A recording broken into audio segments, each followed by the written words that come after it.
যে প্রায় 40 দিন 45 দিন হয়ে গেল কাজ করছি, এবং আমার ইচ্ছে ছিল যে সবসময় তো পথে ঘুরছি, একটু ট্রেন যাত্রীদের সাথে দেখা করি। কারণ দেখো, আমি যখন প্রচারে যাই, যারা দৈনন্দিন যাত্রা করে অন্যান্য জায়গায় যান কাজ করতে, তারা তো সবসময় আমার সভায় বা আমার রোড শোতে আসতে পারেন না।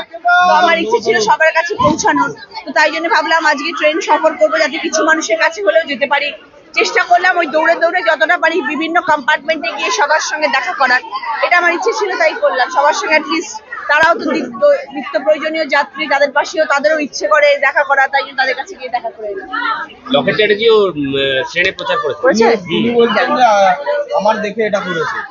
কেউ কাউকে দেখে কিছু করে দাদা?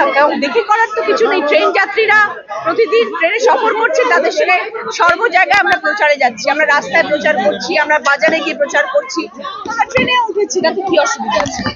সেখানে লকেটে উঠতে পারে, অসুবিধা নেই।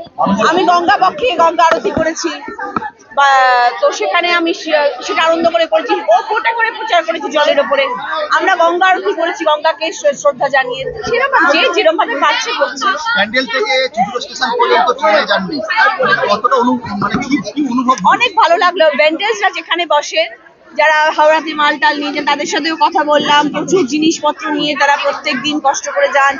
স্কুল যাত্রীদের সাথে, কলেজ গার্লসদের সাথে কথা বললাম, তারাও মহিলা কম্পার্টমেন্ট আর কি, সেখানেও কথা বললাম, সেখানেও খুব ভালো লাগলো।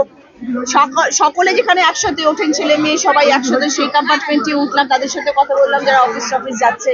ভালো লাগলো, তারাও খুব খুশি হলেন। কারণ তারা বলছে যে আমরা তো আপনার রোড শোতে সবসময় থাকতে পারি না, আপনি উঠলেন বলে আপনার সাথে দেখা হলো। অনেকদিন পরে হাতের টিকিটটা কতদিন পরে দেখলাম, বাপরে বাপ। ট্রেনের টিকিট অনেকদিন পরে হাতে নিলাম, কিন্তু আমার খুব ভালো লাগে ট্রেন সফর করতে, আমি খুব ভালোবাসি।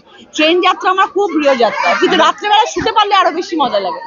ট্রেনে তো যেখানে ঘুরলেন আপনি, ভ্যান্ডার কম্পার্টমেন্ট, সেখানে বেশিরভাগ তো চাষিরা থাকে, তাদের সাথে আপনি কথা বললেন? হ্যাঁ, তারা সব কেউ আম নিয়ে যাচ্ছে, কেউ মিষ্টির হাঁড়ি নিয়ে যাচ্ছে, কেউ বড়ি নিয়ে যাচ্ছে, সবার সাথে কথা বলা, সবাই খুব খুশি হয়েছে, সেটা হচ্ছে সব থেকে বড় কথা। নিশ্চয়ই। আপনাদের কি মনে হয় বলুন তো, জিতলে এত কি প্রশ্ন করেন যে জিতার পরে কি করবো, জেতার পরে কি করবো? জেতার পরে অনেক কিছু করবো।